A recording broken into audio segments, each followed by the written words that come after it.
অবরুদ্ধ গাজা ইসরায়েলি বাহিনীর হত্যা আর ধ্বংসযজ্ঞ যেন থামছেই না। প্রতিদিনই ফিলিস্তিনি জনগণ হত্যার শিকার হচ্ছে। এ সংঘাত পুরো বিশ্বে উদ্বেগের কারণ হয়ে দাঁড়িয়েছে। এরই মধ্যে নতুন খবর সামনে এসেছে কাতার ভিত্তিক সংবাদ মাধ্যম আল জাজিরা। ফিলিস্তিনি জাতিসংঘের ত্রাণ বিষয়ক সংস্থা UNRWA এর বরাত দিয়ে সংবাদ মাধ্যমটি জানিয়েছে, গাজা উপত্যকায় দিন দিন পানির সংকট তৈরি হচ্ছে। এতে 1.5 লাখেরও বেশি অন্তঃসত্ত্বা নারী চরম দুর্ভোগে পড়েছেন। ওই প্রতিবেদনে বলা হয়েছে, ইসরায়েলি আগ্রাসনের মুখে গাজায় লাখ লাখ অন্তঃসত্ত্বা বা স্তন্যপান করানো নারী প্রয়োজনীয় পুষ্টি পাচ্ছে না। তারা স্যানিটেশন সমস্যায়ও ভুগছেন।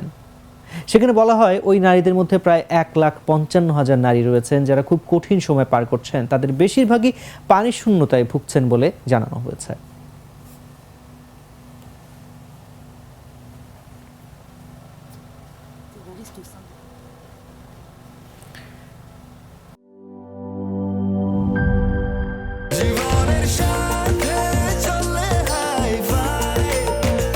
স্বাস্থ্যকর অল টাইম ফ্যামিলি কেক, সব সময় অল টাইম হেলদি লাইফ।